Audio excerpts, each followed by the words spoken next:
ኢትዮጵያውያን ምክንያት በተሰረቀው ስልቆሹ ወንጀል በጣም የዱባይ ፖሊስ በከፍተኛ ስርቆት የጠረጠራቸውን 4 ኢትዮጵያውያን በቁጥጥር ስር አውሏል። ኢትዮጵያውያኑ እንግዲህ የአረብ ኤምሬት 4 ወጣቶች መጋዘን ሰፍረው ብር ሰርቀው 4 ሚሊዮን ድርሃም 3 ሚሊዮን ድርሃም 3 ሚሊዮን ድርሃም ሰርቀው ግማሹን በህገ ወጥ ወደ ኢትዮጵያ ልከው ግማሹን ደግሞ በዙ በተደበቁበት ቦታ የዱባይ ፖሊስ በቁጥጥር ስር አውሏቸዋል። እና እንግዲህ በጣም ነው ያዘንኩት የደከመኝ በጣም ስሜታዊ ሆኛለሁ። እውነቴን ነው እናት ሀገሬ በዚህ ምክንያት መሰደቧ በጣም አሞኛል። እስኪ እናንተ ደግሞ የታያችሁን አስተያየት ኮሜንት ላይ አስቀምጡ። እስከ መጨረሻ ቪዲዮውን አዳምጡ። እና ይስጥልኝ ክብራትና ክብሯን የብርቱካን ፋይፊቱ ቻናል ፋሚሊዎች ሰላም ብያለሁ። በያላችሁበት ዓለም ዳርቻ ሁሉ ሰላም፣ ደስታ፣ ፍቅር፣ አንድነት አብዝቼ ለእናንተ እመኛለሁ። ክብራትና ክብራን ተመልካቾች ለቤቴ አዲስ የሆናችሁ ሰብስክራይብ፣ ላይክ፣ ሼር እያደረጋችሁ አበረታቱኝ። ክብራትና ክብራን ውድ ሀገሬ ልጆች አመሰግናለሁኝ። ላይክ ሰብስክራይብ እያደረጋችሁ ስለምታበረታቱኝም አመሰግናለሁ። ወደ ቤቴ አዲስ ሆናችሁ ደግሞ ላይክ ሰብስክራይብ እያደረጋችሁ የደውል ምልክቷን እያጠቆራችሁ ሁሉ ጊዜ የምለቀው ቪዲዮዎች ወደ እናንተ እንዲደርስ የደውል ምልክቷን አጥቆሯት ማለት ነው። እና ዛሬ ይዤላችሁ የመጣሁት በጣም የሚያሳዝንና የሚያሳፍር አንገት የሚያሰብር ነው። ቤተሰቡነት በጣም ነው ዛሬ እውነት በጣም ነው ያዘንኩትና በጣም ውስጤ የተሰበረበት ቀን ነው። ምክንያቱም ያኔ በአንድ ሰው በሁለት ሰው ጥፋት ሁሉም የኢትዮጵያ ዜጋ ያኔ የኢትዮጵያ ሰው መሰደቡ በጣም ከባድ ነውና የሰውን ልጅ ኢትዮጵያውያን እንደዚህ ለማዋረድ መበርታት በጣም ነው ያዘንኩት። ማለት እኛው በራሳችን ነው የምናዋርደው ሀገራችንን ናት ሀገራችን ኢትዮጵያን እኛው በራሳችን እያዋረድን ነው። እንግዲህ በዛሬው ቀን እንደሰማሁትና እንዳየሁት ማለት ነው 4 ኢትዮጵያውያኖች በዱባይ የአረብ ኤምሬት ማለት ነው ናይፍ በሚባል አካባቢ በአንድ ድርጅት ውስጥ ይሰሩ ነበር። በዛም በአታልታት አንድ ቀን በየካቲት ወደ መጨረሻው አካባቢ ላይ ማለት ነው እውነት በጣም አዝኛለሁኝ። ወደ የካቲት መጨረሻው አካባቢ ላይ በዛ በድርጅት ውስጥ ዘመናዊ ቴክኖሎጂ በመጠቀም ወደዛ ድርጅት ውስጥ ገብተው ተዛተ ግማሹን በህገ ወጥ ወደ ኢትዮጵያ ልከዋል። ግማሹን ደግሞ በዙ በጃቸው ላይ እንዳለ የዱባይ ፖሊስ እንግዲህ አሁን ላይ በቁጥጥር ስር አውሏቸዋል ማለት ነው። እውነት እኔ በጣም ነው ያዘንኩትኝ። ሰው የአረብ ኤምሬት ማለት መንግስት ማለት በጣም ከባድ ነውና በጣም ስነ ስርዓት ያለው በጣም እንጃ ብቻ የአረብ ኤምሬት መንግስት በጣም እንጃ ብቻ ለሰራተኞችን በጣም ነው ድጋፍ የሚያደርገው።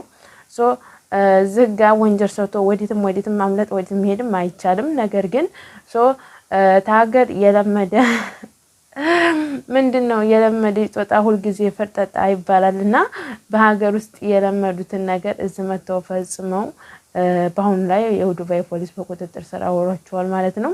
በጣም ከባድ ነው። በጣም ነው ያዘንኩት። በጣም አሳዛኝ ዜና ነው የዛሬው ዜና ማለት ነው። እኔ እንጃ ብቻ እንደዚህ አይነት ነገሮች በጣም ነው የሚከብደው። እናንተስ እንደው እንዴት ታውታላችሁ? እንግዲህ ባልታሰበ ሁኔታ እንግዲህ ከባድ ነው። ናይፍ በሚባል በየአረብ ኤምሬት ናይፍ ነው ስሙ ልዩ ስሙ ቦታው ማለት ነው። እዛ ድርጅት ውስጥ ገብተው ነው ሊሰርቁ ቴክኖሎጂን ተጠቅሞ የድርጅቱን ካሜራ ነቅለውም በመውሰድ እነዚህን ወንጀል ይፈጥረዋል። 3000 ሚሊዮን ድርሃም እንግዲህ መስረቅ ማለት ከባድ ነው። 3000 ሚሊዮን እንዴ ድርሃም በስመ አብ ወወልድ ወመንፈስ ቅዱስ። ግን ወዲት እየሄድን ነው? እንዴት እያሰብን ነው?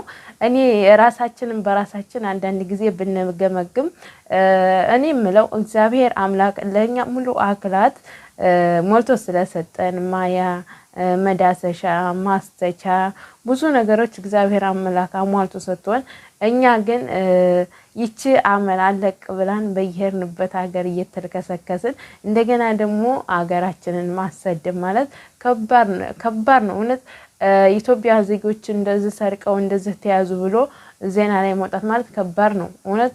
ሰው ሰረቀ ወይንም እንጃ ብቻ አይዶን ነው ደግሞ እንደዚህ ቀላል እንኳን ቢሆን እስከ ሀገራችን ማሰደቡ አንዳንድ ልክስክስ ሰው አይጠፋምና እኔ ስለ ሰው መናገር አልፈልግም። እኔ ስለ ሰው ቪዲዮ መስራት አልፈልግም። ግን ስለ ራሴና ስለ ራሴ ብቻ ነበር የምሰራው። ነገር ግን ዛሬ ካየሁትና ከሰማሁ ከተገነዘብኩት እውነት በእናት ሀገራችን ኢትዮጵያ ለምን እንደዚህ ትሰደባለች? በአንድ ሰው በሁለት ሰው በአራት ሰው ጉዳይ ለምንድነው ኢትዮጵያ መሰደብ ያለባት በማለት ነው ይሄን ቪዲዮ ልሰራላችሁ እየቻልኩት።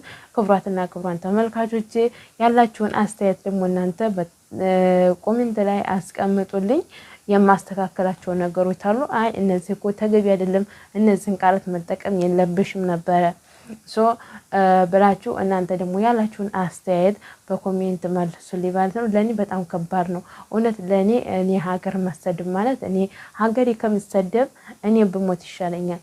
እኔ ሀገሬን በእኔ ምክንያት የኔ ሀገር ተምትሰደብ ስንት ምሁራን ያለባት ሀገር ተምትሰደብ እኔ አንድ ራሴ የሆነ ነገር ብሆን ይሻለኛል። እናት ሀገሬን ማሰደብ አልፈልግም።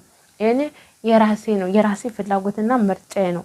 እኔ እግዚአብሔር አምላክ ወደዚህ ምድር ሲያመጣኝ ሁሉን ነገር አሟልቶ እስካመጣኝ ድረስ አምላኬን በጣም እያመሰገንኩትና ለሀገሬ ደግሞ ለእናት ሀገሬ ትልቅ ክብር የምሰጣት ሰው እንደምሆን ትልቅ ተስፋ አለኝ። እስካሁንም ተስፋ አለኝ፣ አሁንም ወደፊትም ተስፋ አለኝ። ደግሞ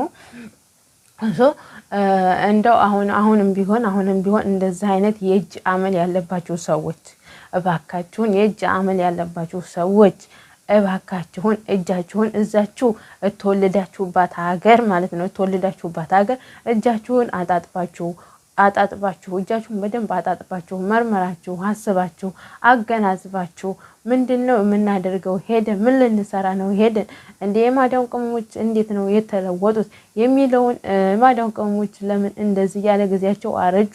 ለምን እንደዚህ መስዋዕት ከፈሉ? ለምን ነው እንደዚህ ይሄን ያህል ዓመት በሰው ሀገር የሚቀሩት ብያላችሁ መጀመሪያ አገናዝቡ።